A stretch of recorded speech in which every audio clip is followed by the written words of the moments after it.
Sous le soleil du midi, la lumière tombait sur la Terre sainte comme une bénédiction écrasante. Elle recouvrait tout d'un voile blanc, si intense qu'il semblait effacer les contours des collines et brûler l'air lui-même.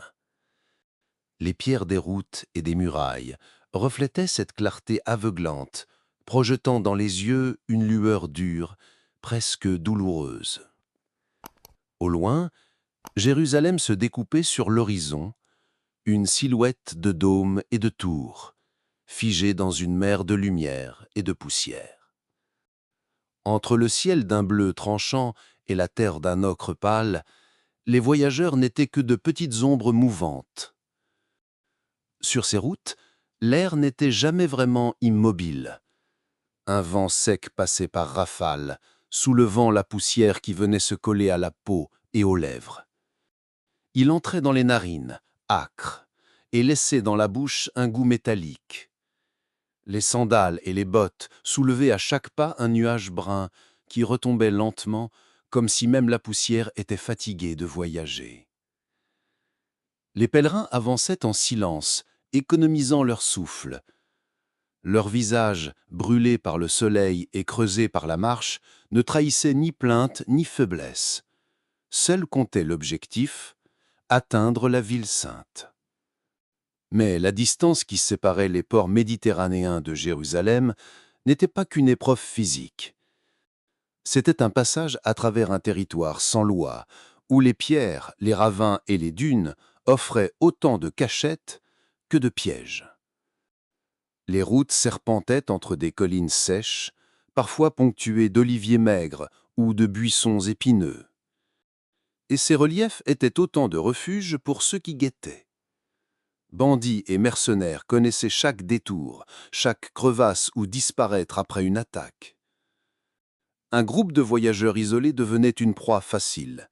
Une embuscade surgissait en quelques battements de cœur, et en quelques instants, tout basculait. Les récits qui circulaient parmi les pèlerins ne manquaient pas d'effroi.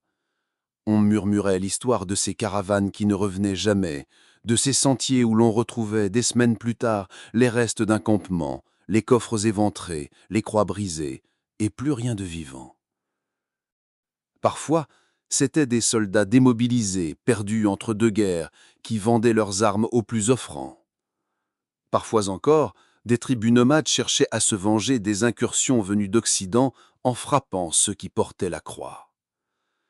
D'autres fois, il ne s'agissait que d'hommes désespérés, pour qui le pillage était la seule ressource dans ces terres arides. La nuit, la menace prenait une autre forme. Lorsque le vent se calmait et que le froid gagnait, les feux de camp trahissaient la position des voyageurs. Les ombres dansaient sur les toiles, et au-delà du cercle de lumière, tout devenait incertain. Un craquement de pierre, un bruissement d'étoffe pouvait suffire à réveiller la peur. Le sommeil, rare et léger, se prenait par fragments.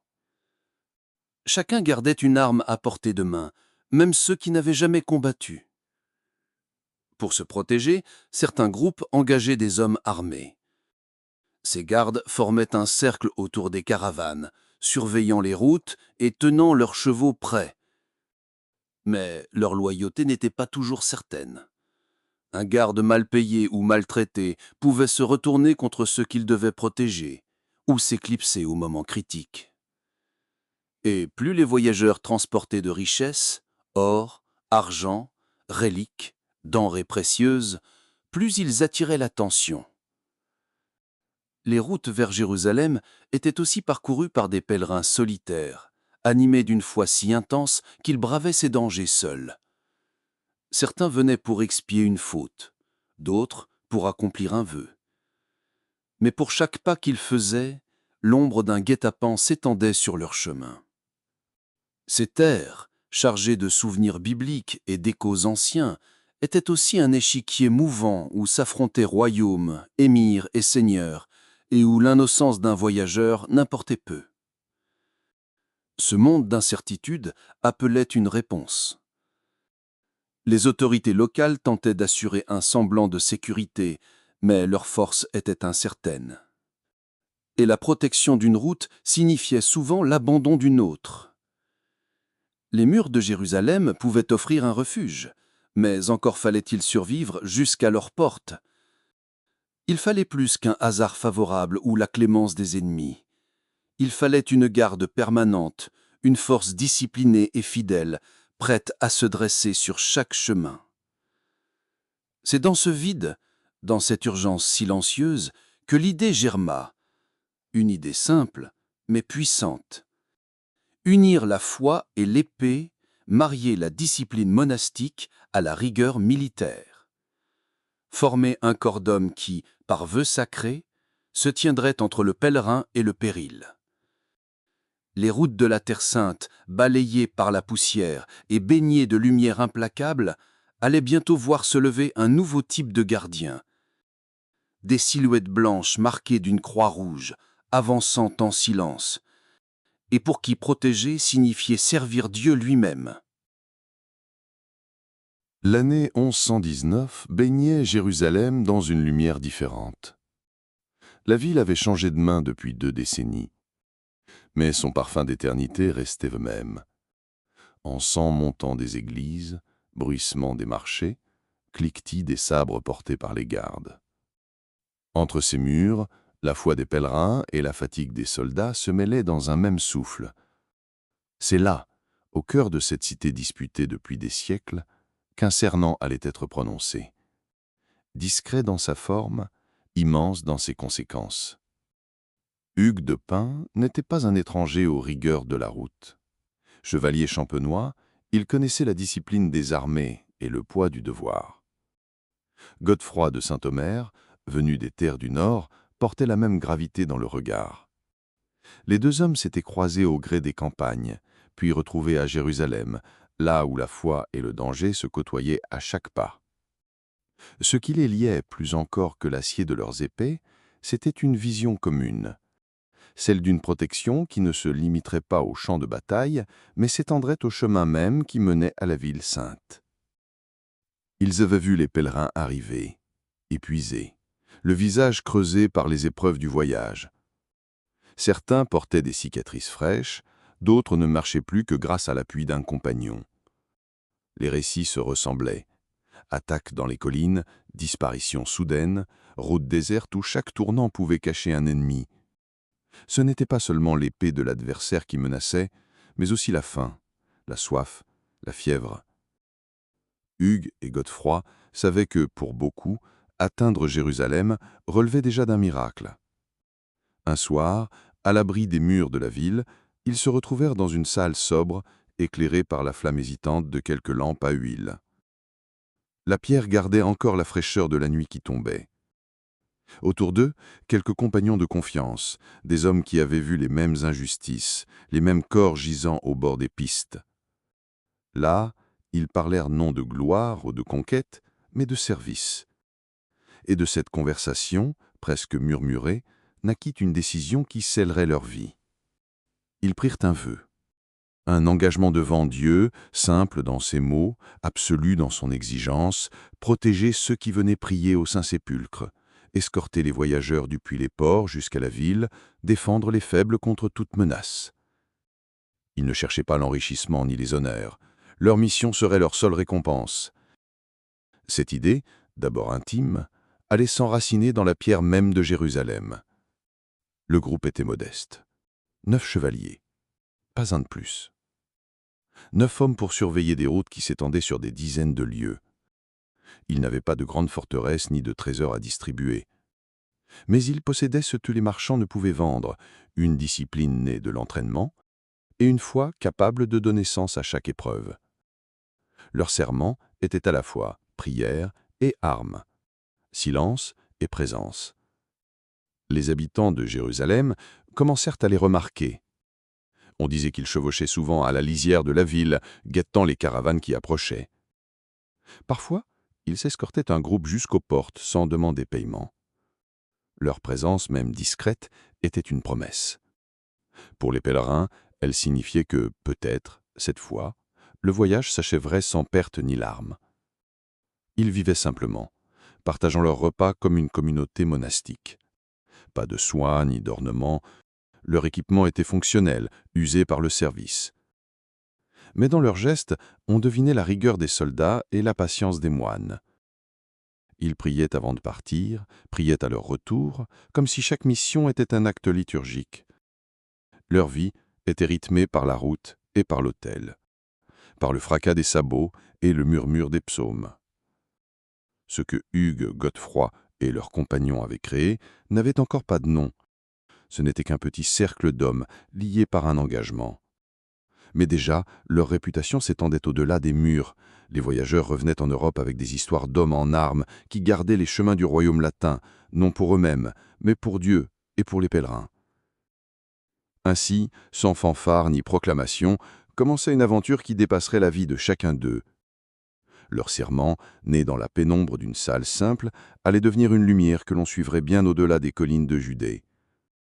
Et sur les routes, encore pleines de poussière et de danger, une certitude grandissait. Désormais, il y avait des hommes pour veiller. Des hommes qui ne reculeraient pas, même face aux ombres les plus épaisses. Des hommes qui, un jour, porteraient le nom de Templiers. Le roi Baudouin II régnait alors sur Jérusalem depuis quelques années. C'était un souverain pragmatique, façonné par la poussière des campagnes militaires et par la responsabilité de gouverner une terre convoitée par tous. Dans les salles sobres de son palais, il recevait marchands, dignitaires religieux et chevaliers, chacun porteur de demandes et d'attentes. Mais ce jour-là, c'était un petit groupe qui se présenta à lui, mené par Hugues de Pins et Godefroy de Saint-Omer. Ils ne venaient pas réclamer des terres, ni solliciter de privilèges commerciaux. Leur requête était plus austère, plus déconcertante pour un roi habitué aux ambitions visibles. Ils demandaient un lieu d'hébergement à partir duquel ils pourraient mener à bien leur mission. Un espace d'où ils veilleraient sur les routes, escorteraient les voyageurs et tiendraient leur serment. Baudouin les écouta avec attention. Il savait combien les chemins menant à la ville sainte restaient périlleux. Les plaintes des marchands et des pèlerins arrivaient régulièrement jusqu'à lui. Dans ces contrées où chaque colline pouvait abriter une embuscade, le service proposé par ces chevaliers n'était pas un luxe, mais une nécessité. Le roi avait déjà entendu parler de leur patrouille discrète, de leur constance malgré leurs moyens limités. Il vit dans leur demande l'occasion de renforcer la sécurité de son royaume, tout en honorant une mission conforme à la foi chrétienne. C'est ainsi qu'il leur offrit un lieu singulier. Un ensemble de bâtiments situés sur l'esplanade au sud du mont du Temple. Là se dressait une ancienne mosquée, la mosquée Al-Aqsa, héritée des siècles précédents et désormais intégrée à la cité chrétienne. Ses arcs et ses coupoles gardaient l'empreinte des civilisations passées, mais elle était désormais sous la garde du roi. Pour les chevaliers, ce don n'avait rien d'anodin. Ce lieu n'était pas seulement un abri, il se trouvait sur ce que la tradition identifiait comme l'emplacement du temple de Salomon. Cet édifice légendaire, bâti par le roi biblique pour abriter l'arche de l'Alliance.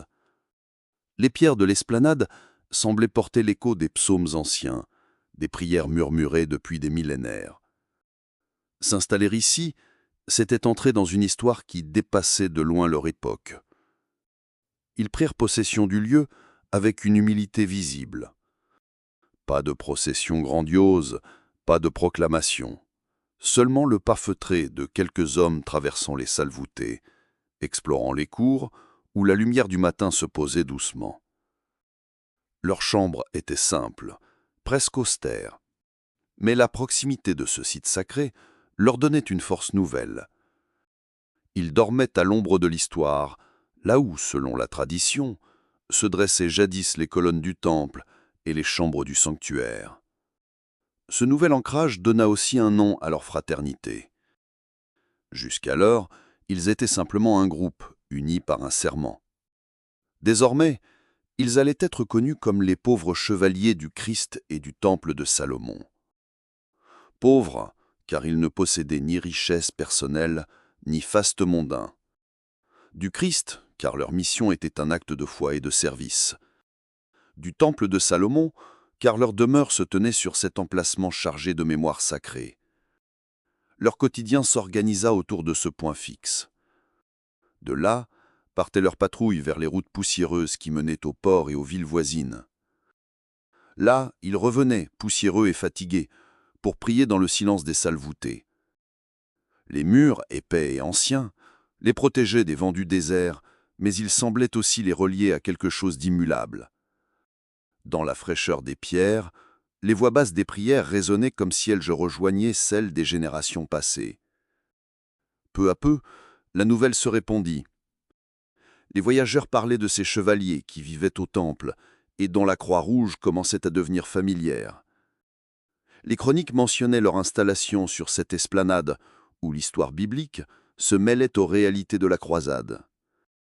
L'association de leur mission à un lieu si prestigieux renforçait leur aura. Il ne s'agissait plus seulement de gardiens de route, mais de moines soldats vivant au cœur d'un symbole. Et ainsi, sur cette terrasse sacrée baignée de lumière, au milieu des vents qui portaient les parfums d'Orient, s'élevait lentement la réputation d'un ordre qui allait traverser les siècles. Entre la poussière des chemins et la pureté mythique du temple, ces hommes trouvaient leur équilibre. Protecteurs infatigables, serviteurs discrets, gardiens d'un héritage spirituel qui les dépassait. L'hiver de 1129 enveloppait la Champagne d'un froid sec. Les champs nus semblaient figés sous une lumière d'étain, et dans la ville de Troyes, les cloches sonnaient l'appel à la prière. Dans la grande salle éclairée par des chandelles, un rassemblement inhabituel se tenait. Évêques, abbés, dignitaires ecclésiastiques et seigneurs étaient venus de loin. Tous se préparaient à écouter un petit groupe de chevaliers conduits par Hugues de Pint. Ces hommes n'étaient pas là pour demander des terres ou rechercher des honneurs, mais pour présenter à l'Église une idée neuve. Unir la prière à l'épée, la vie monastique à la défense des pèlerins et des lieux saints. Leur cause avait déjà éveillé la curiosité, mais ce jour-là, elle reçut un appui décisif. Parmi ceux qui prirent la parole, la voix de Bernard, abbé de Clairvaux, domina les autres. Ce moine au regard perçant, déjà respecté dans toute la chrétienté, voyait en eux une vocation inédite. Pour lui, ces hommes représentaient la rencontre rare de deux mondes que l'on croyait séparés, la force guerrière et l'humilité monastique. Bernard affirma que l'on pouvait combattre sans haine, protéger sans convoitise, et que l'épée pouvait devenir instrument de justice lorsqu'elle servait à défendre l'innocent. Il décrivait ces chevaliers comme des athlètes de Dieu, vivant au milieu des armes, mais dont l'âme restait tournée vers le ciel. Leur vie n'était pas une contradiction, mais un signe, un témoignage de discipline, de foi et de sacrifice. Ces paroles, empreintes d'une autorité presque prophétique, firent tomber les dernières hésitations. Le concile de Troyes accorda à l'ordre une reconnaissance officielle et lui donna une règle, inspirée de celle des moines de Cîteaux, adaptée aux exigences de la route et du combat. Elle imposait pauvreté, chasteté et obéissance absolue. Aucun bien personnel ne pouvait être conservé. La nourriture serait simple, le sommeil mesuré. Chaque journée commencerait et s'achèverait par la prière, qu'elle soit dite dans une chapelle ou à genoux sur un sol poussiéreux sous un ciel d'étoiles. La chasteté n'était pas conçue comme une privation, mais comme un signe d'appartenance totale à Dieu. L'obéissance, quant à elle, était considérée comme un rempart plus solide que n'importe quelle muraille. Leur vie devait être dépouillée de tout luxe. Chevaux sobres, armes efficaces mais sans ornement, vêtements pratiques et austères. Les jeux d'argent, l'ivresse, les paroles vaines étaient proscrits. Le rire bruyant suscitait la méfiance, tandis que le silence était vu comme une forme de prière. Les repas se prenaient en commun, souvent en silence, tandis qu'un frère lisait les Écritures. Chaque geste, chaque habitude devait refléter modestie et ordre. C'est à cette époque qu'ils reçurent leur habit distinctif. Une tunique blanche, symbole de pureté et rappel de leur vocation monastique. Plus tard, une croix rouge vint s'y poser, éclatante sur la blancheur de l'étoffe. Le rouge évoquait le sang versé pour protéger les autres, et le blanc, l'innocence de leur foi. Ce manteau blanc frappé d'une croix rouge n'était pas un privilège, mais un engagement visible. Il signifiait que partout, en tout lieu, ils représentaient l'ordre non seulement par leur épée, mais aussi par leur conduite. Dans les marchés, sur les routes ou sur les champs de bataille, cette silhouette inspirait confiance aux pèlerins et inquiétude aux ennemis. Les Templiers savaient que toute faute ternirait non seulement leur nom, mais celui de leur mission entière. Leur existence se déroulait dans un rythme précis. Office religieux, entraînement militaire, garde, escorte, étude des textes sacrés. Ce mélange de discipline spirituelle et de devoir martial façonnait des hommes différents des chevaliers ordinaires. Ils ne cherchaient ni richesse ni domaine, mais à tenir un serment, garder les routes, défendre les faibles, protéger les lieux saints. Ainsi, à partir de ce jour d'hiver à Troyes, les pauvres chevaliers de Christ et du temple de Salomon cessèrent d'être un petit groupe animé par une foi commune. Ils devinrent un ordre reconnu, doté d'une règle claire et d'une identité visible. Et partout où passait leur manteau blanc orné d'une croix rouge, un message se lisait sans un mot. Ici, la route est gardée. Les premières années de l'ordre avaient été marquées par les patrouilles et la protection des routes. Mais bientôt, l'appel de la guerre vint se mêler à leurs prières. En Terre Sainte, la paix n'était jamais qu'un intervalle fragile entre deux assauts. Les rumeurs de bataille se répandaient comme la poussière portée par le vent, et chaque horizon pouvait soudain s'embraser. Les Templiers, fidèles à leur serment, n'avaient pas seulement pour mission de garder les voyageurs. Ils étaient aussi appelés à défendre les murailles, à tenir les cols et à se dresser comme un rempart vivant contre les armées qui menaçaient le royaume latin. Les premières grandes batailles où ils prirent part furent rudes, souvent désespérées. Leurs effectifs étaient modestes comparés aux armées plus vastes des croisés ou des forces musulmanes, mais leur discipline compensait le nombre. Là où d'autres cassaient leurs lignes dans la confusion, eux tenaient leur formation comme un seul corps, avançant et reculant d'un même mouvement, comme s'ils étaient liés par une seule volonté. Ils combattaient non pas pour l'honneur personnel, mais pour l'ensemble, chacun prêt à se sacrifier pour maintenir la cohésion. Sur les côtes, ils participèrent à la défense de forteresses stratégiques, point d'ancrage indispensable pour le ravitaillement et la communication avec l'Occident. Leurs casques scintillaient sur les remparts, leurs manteaux blancs tachés de poussière et de sang se détachant nettement sur les pierres chauffées par le soleil. Les assiégeants savaient qu'ils ne trouveraient pas de faille facile. Un mur tenu par les Templiers ne cédait qu'au prix de lourdes pertes. Dans l'intérieur des terres, ils occupaient aussi des places fortes situées sur les routes marchandes ou les cols montagneux. Ces forteresses n'étaient pas seulement des bastions militaires, elles étaient des phares pour les voyageurs. De loin, les silhouettes de leurs tours promettaient un refuge sûr. À l'intérieur, la vie suivait un ordre strict. Entraînement à l'aube, patrouille aux abords, messes et prières régulières. Chaque pierre semblait imbibée de la double vocation de l'ordre, protéger et combattre. Leur rigueur au combat venait d'un entraînement incessant. L'épée, la lance, l'arc, le cheval, chaque frère maîtrisait ses armes comme une extension de lui-même. Mais plus encore que la force individuelle, c'était la coordination qui faisait leur force. Sur le banc de bataille, ils formaient des unités serrées, avançant comme une marée contenue, frappant à l'unisson. Leur charge de cavalerie, silencieuse jusqu'à l'impact, avait quelque chose de presque irréel. Un souffle qui montait, un grondement de sabots, puis l'éclat brutal de l'essier. Les ennemis apprirent à reconnaître et à douter cette précision. Dans les chroniques, on raconte que leur présence à l'avant-garde donnait confiance aux alliés et inquiétait les assaillants. Même en infériorité numérique, ils pouvaient tenir une position jusqu'à ce que renforts ou circonstances inversent le cours de la bataille. Leurs règles interdisaient la fuite tant que la bannière de l'ordre se dressait encore. Reculer signifiait seulement se repositionner pour frapper de nouveau. Le prestige qui en résultait dépassa rapidement les frontières du royaume de Jérusalem.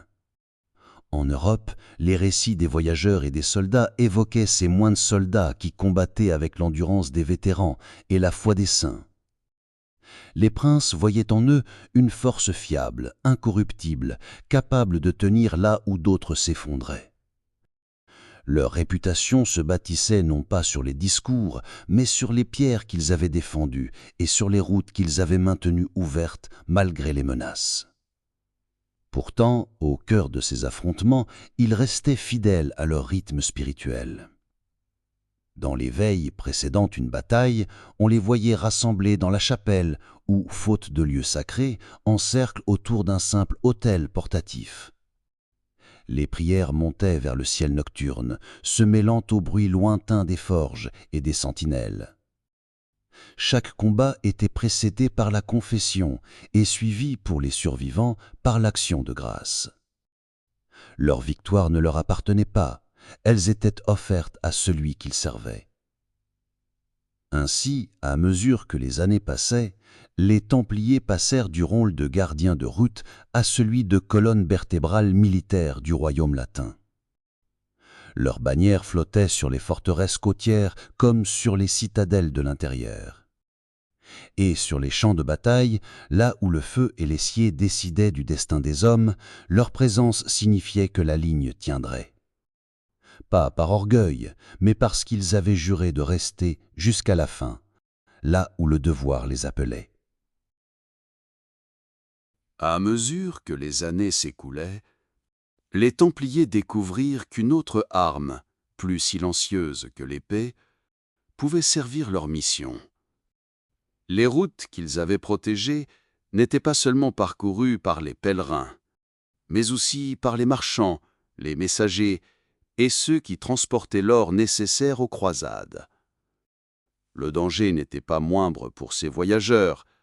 L'or attirait les lames, comme le sang attire les loups.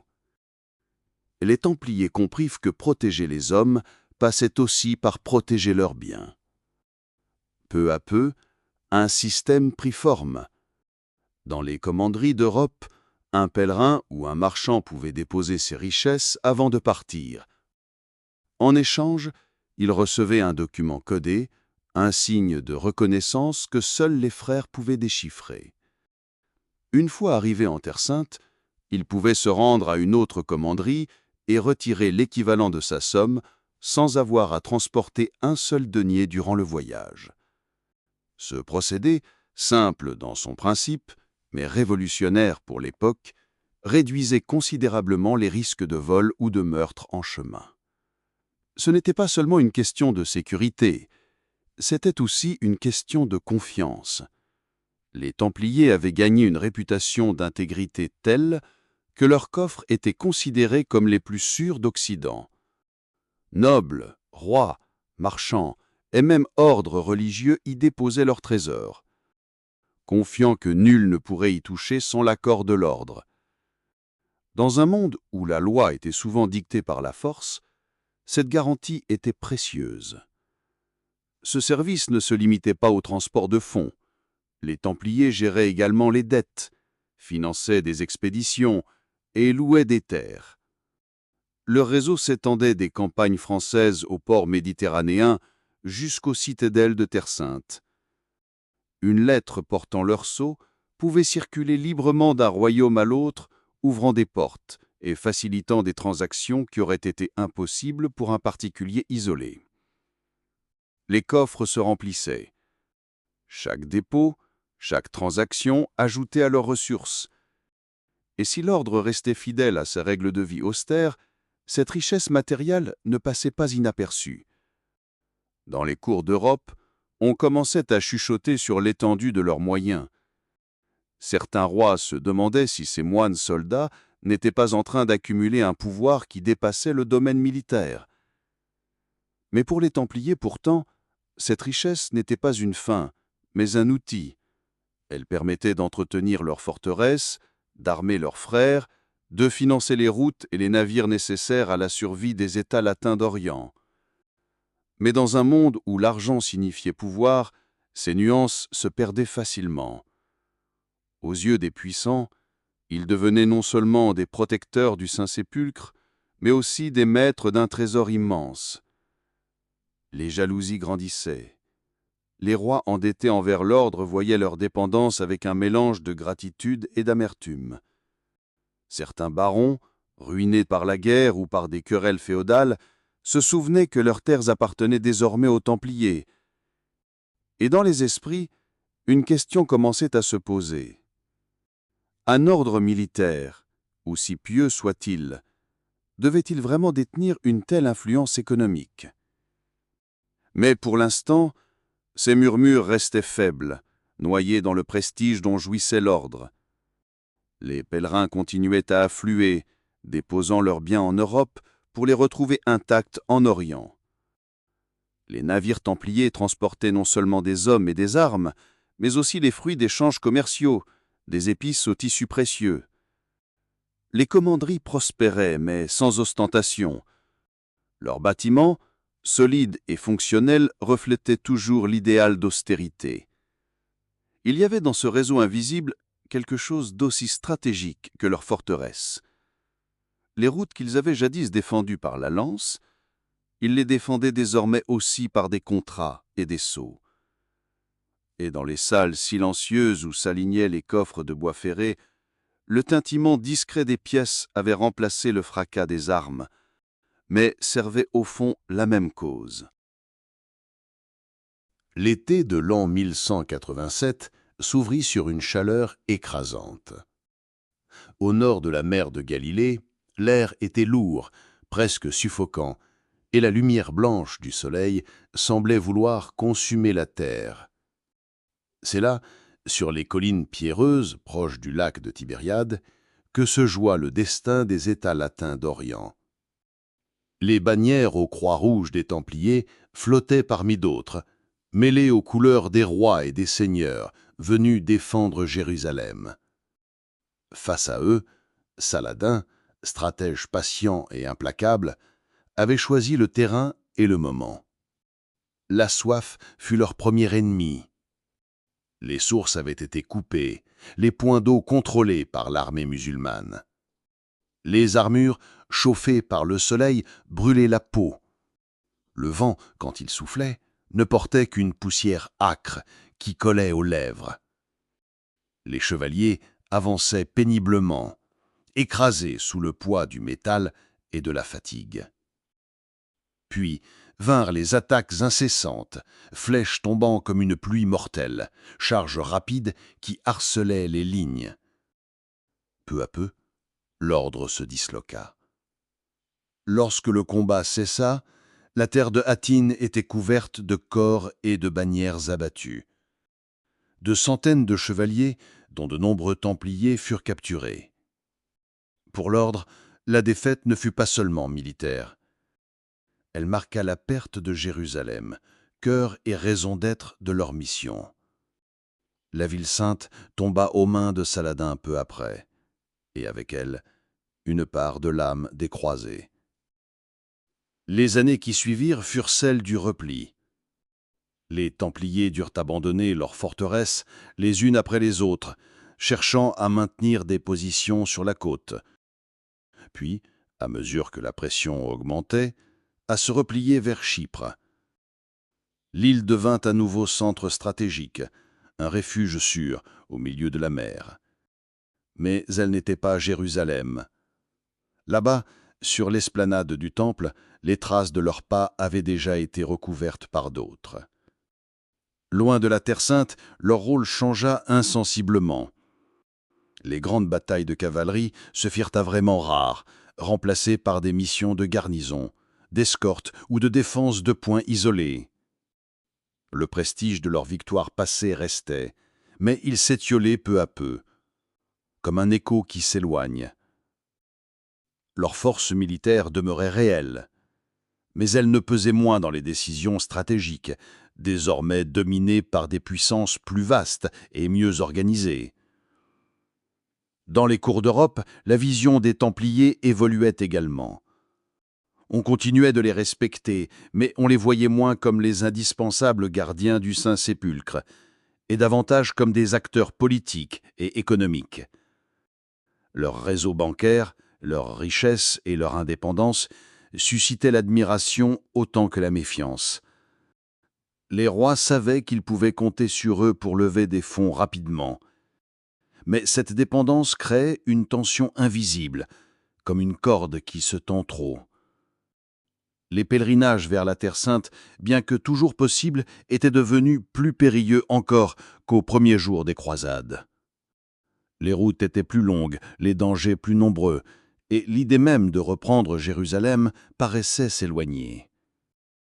Dans ce contexte, certains se demandaient si les ressources de l'ordre ne seraient pas mieux employées en Europe, au service des royaumes chrétiens, plutôt que dans une guerre qui semblait sans fin.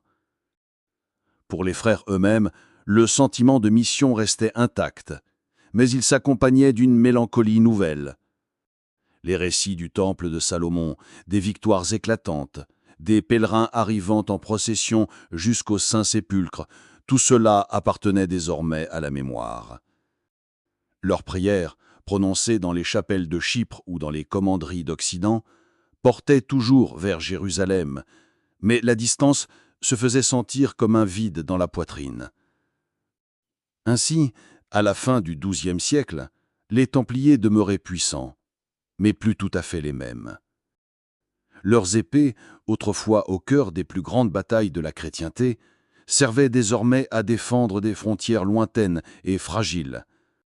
Leurs coffres, pleins de l'or des rois et des marchands, leur donnaient un poids que la victoire seule ne pouvait plus offrir. Entre gloire passée et incertitude à venir, ils poursuivaient leur œuvre, conscients que les vents avaient changé et que, sur les rivages de la Méditerranée, le sable efface toujours les traces, aussi profondes soient-elles. Le matin du 13e jour d'octobre 1307 s'annonçait comme tant d'autres. Dans les commanderies templières, les frères s'étaient levés tôt, suivant la discipline qui réglait chaque heure. Les prières de l'aube avaient déjà été dites, les chevaux nourris, les tâches du jour réparties. Rien, dans la lumière douce de ce début d'automne, ne laissait présager que ce serait le dernier matin d'un ordre qui avait traversé 2 siècles. À travers tout le royaume de France, un même ordre avait été transmis, scellé par la main du roi Philippe IV.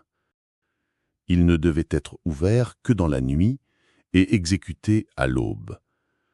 Les hommes du roi se tenaient prêts, répartis devant les portes closes des commanderies, attendant le signal. Lorsque le soleil commença à se lever, le bois des heurtoirs résonna. Les verrous furent forcés et les frères, encore vêtus de leurs manteaux blancs, furent tirés de leur sommeil ou interrompus dans leurs offices. Les accusations étaient graves. On parlait d'hérésie, de reniement du Christ, de pratiques impies lors de cérémonies secrètes. On les accusait d'adorer des idoles, de profaner la croix, de commettre des gestes obscurs que personne ne pouvait vraiment décrire de manière claire. Pour les Templiers, ces mots n'étaient pas seulement des mensonges, ils étaient une souillure, une atteinte à tout ce qu'ils avaient juré de protéger. Mais dans ce matin froid, les protestations comptaient peu. Le pouvoir du roi était plus fort que la voix des captifs. On les emmena, liés, vers les prisons. Là commença un autre combat, invisible aux yeux du monde. Les questions se faisaient pressantes, les réponses lentes. Et, lorsque la parole ne suffisait pas, d'autres moyens étaient employés. Le fer, le feu, la corde. Autant d'outils qui brisaient les corps pour arracher des mots. Les aveux venaient, hésitants d'abord, puis plus nombreux, répétés par ceux qui n'avaient plus la force de résister. Mais ce que l'on obtenait ainsi n'était pas la vérité, seulement un écho tremblant de la douleur. Les jours et les nuits s'enchaînaient dans la pénombre des geôles. Les manteaux blancs étaient souillés, les croix rouges ternies par la poussière et le sang. Certains frères mouraient sans avoir cédé. D'autres se signaient encore malgré les accusations, refusant jusqu'au bout de renier leur foi. Les noms et les visages s'effaçaient dans le silence des cellules. Mais un lien demeurait, celui d'une fraternité qui ne se défaisait pas même quand tout écroulait autour d'eux. Au dehors, les nouvelles circulaient vite. L'arrestation simultanée de tant de chevaliers avait frappé l'imaginaire. Certains se réjouissaient, convaincus que l'ordre cachait des secrets inavouables. D'autres s'inquiétaient, se souvenant que ces mêmes hommes avaient, des générations durant, tenu les routes et les murailles de la Terre Sainte. Mais la justice royale avançait, appuyée par des juges, des notaires, et bientôt par une partie du clergé. L'Église, elle aussi, devait se prononcer. Les procès s'ouvrirent, publics parfois, clos le plus souvent. On y lisait des aveux signés d'une main tremblante, on y entendait des récits qui semblaient sortis de rêves fiévreux. Quelques voix s'élevaient pour contester, mais elles se perdaient dans le brouhaha des accusations et des peurs. L'opinion, façonnée par les rumeurs, se détournait peu à peu de ceux qui, jadis, inspiraient confiance et respect. Les biens de l'ordre furent saisis, inventoriés, redistribués. Les commanderies fermèrent leurs portes, leurs terres passèrent sous d'autres bannières. Les coffres furent vidés, les archives dispersées. Ce qui avait été une force organisée, reliant l'Orient et l'Occident par des routes visibles et invisibles, se disloquait. Il ne restait plus dans bien des lieux que des bâtiments silencieux et des pierres gravées de croix. Pour ceux qui avaient survécu aux interrogatoires et aux prisons, la fin se dessinait lentement. Certains furent condamnés à prison à vie, d'autres relâchés sous condition. Mais beaucoup durent encore attendre dans l'incertitude jusqu'à ce que le sort de l'ordre entier soit décidé. Et, tandis que les années passaient, le nom même de Templier prenait une autre couleur. Il n'évoquait plus seulement la discipline et la foi, mais aussi un mystère, une chute, une accusation que rien ne semblait pouvoir complètement effacer.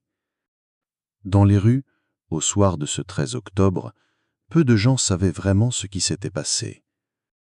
Les cloches sonnaient comme à l'ordinaire, les marchés se vidaient, les feux des foyers s'allumaient.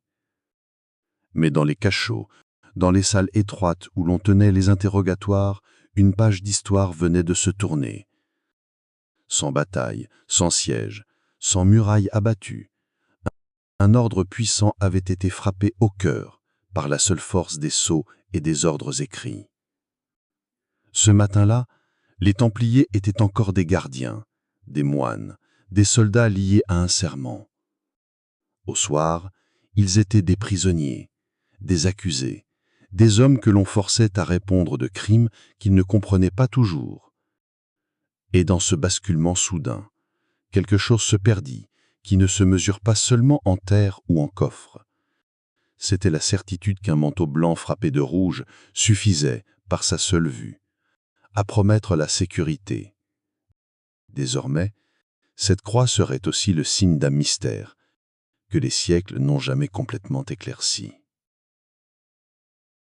Le vent d'hiver soufflait sur l'île de la Cité, emportant avec lui les dernières feuilles mortes. Sur le parvis de Notre-Dame, une petite foule s'était rassemblée, silencieuse, comme retenue par un pressentiment. Ce jour de mars 1314, deux silhouettes enchaînées avançaient lentement vers un bûcher dressé non loin de la Seine. Parmi elles, celle d'un vieil homme au visage grave, Jacques de Molay, dernier maître de l'ordre du temple. Les flammes l'attendaient, hautes et impatientes. Mais il marchait d'un pas mesuré, comme si le temps avait ralenti autour de lui. On dit qu'avant que le feu ne l'engloutisse, il prit la parole.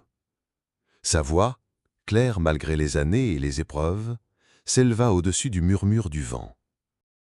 Il affirma l'innocence de l'ordre et appela les rois et le pape à comparaître devant le jugement de Dieu. Certains dirent qu'il lança une malédiction, prédisant la mort prochaine de Philippe le Bel et de Clément V. Ce qui est certain, c'est que, dans l'année qui suivit, l'un et l'autre quittèrent ce monde. Les coïncidences ont souvent un parfum de destin, et cette histoire-là trouva vite sa place dans la mémoire collective. Après ce jour, il ne resta presque plus rien du temple, sinon des pierres muettes et des souvenirs épars. Mais les souvenirs, lorsqu'ils se mêlent au murmure de la rumeur, se transforment vite en légende. On parla de trésors cachés, enfouis dans les souterrains des commanderies, à l'abri des convoitises. Certains jurèrent que ces richesses n'étaient pas seulement faites d'or et d'argent, mais de reliques sacrées, d'objets capables de changer le cours du monde. Ainsi naquit la rumeur d'un Graal détenu par les moines soldats, un Graal qui aurait disparu avec eux. Les récits se multipliaient, prenant racine dans les recoins sombres des vieilles forteresses. Un puits scellé, une salle murée, un passage souterrain oublié. Chaque découverte devenait une porte entr'ouverte sur le mystère. Au fil des siècles, le nom des Templiers cessa d'appartenir seulement à l'histoire. Il devint un mot de passe dans l'imaginaire, un lien invisible entre la réalité et le mythe. Certains voyaient dans leur disparition l'œuvre d'un complot plus vaste. Ils imaginaient les survivants fondant des sociétés secrètes, perpétuant leurs rites dans l'ombre, transmettant un savoir que personne ne devait connaître. De génération en génération, ces histoires se nourrissaient elles-mêmes. Des érudits tentaient de séparer le vrai du faux. Mais la frontière se brouillait, comme les contours d'un visage dans la brume. Le temps poursuivit sa marche, emportant avec lui les témoins et les preuves, mais laissant derrière lui des empreintes invisibles. Dans certaines régions, les ruines d'anciennes commanderies veillent encore sur les campagnes. Au crépuscule, lorsque le soleil rase les pierres, il semble que les ombres prennent forme. Silhouette droite, manteau long, croix rouge qui se devine à peine. Peut-être n'est-ce qu'un jeu de lumière, ou peut-être le passage furtif de ceux qui refusent de quitter ce monde. Marcher dans ces lieux, c'est entendre des bruits qui ne devraient pas être là. Le claquement lointain d'une bannière dans le vent, le martèlement régulier de sabots sur les pavés effacés, le murmure d'une prière dans une langue ancienne. Le corps sait que tout cela est impossible, mais l'esprit s'abandonne volontiers à la possibilité. Les pierres, après tout, ont la mémoire longue. Ainsi, les Templiers ne sont pas vraiment partis. Ils existent à la lisière des songes, entre le souvenir et le conte, dans cet espace fragile où l'histoire se teinte de merveilleux. Chaque fois que l'on prononce leur nom, on rouvre la porte de ce royaume-là, et les mêmes images reviennent. Une armée de manteaux blancs, des croix rouges dans la poussière, un maître au visage calme qui regarde la mort sans détourner les yeux. Lorsque la nuit tombe sur ces vestiges, un silence particulier s'installe. C'est un silence plein, presque vivant, qui semble attendre quelque chose.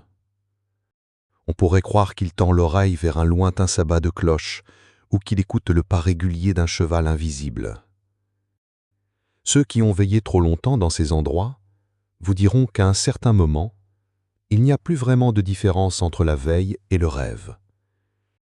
Et c'est là peut-être que les fantômes du temple apparaissent. Ils ne viennent pas pour effrayer, mais pour rappeler. Rappeler que derrière les batailles et les procès, il y avait des hommes qui avaient cru en quelque chose de plus grand qu'eux-mêmes. Rappelez que la fin d'un ordre ne signifie pas toujours la fin d'une histoire. Et surtout rappelez que certaines traces, même invisibles, refusent, obstinément, de disparaître. Alors, si un soir vous vous trouvez près d'une vieille commanderie, laissez vos pas vous guider dans l'ombre des pierres. Marchez doucement, comme pour ne pas troubler le sommeil de ceux qui ont passé avant vous. Écoutez. Peut-être entendrez-vous, mêlé au souffle du vent, l'écho très ancien d'un manteau qui se déploie, et le pas lent, sûr et régulier d'un chevalier qui n'a jamais quitté son poste.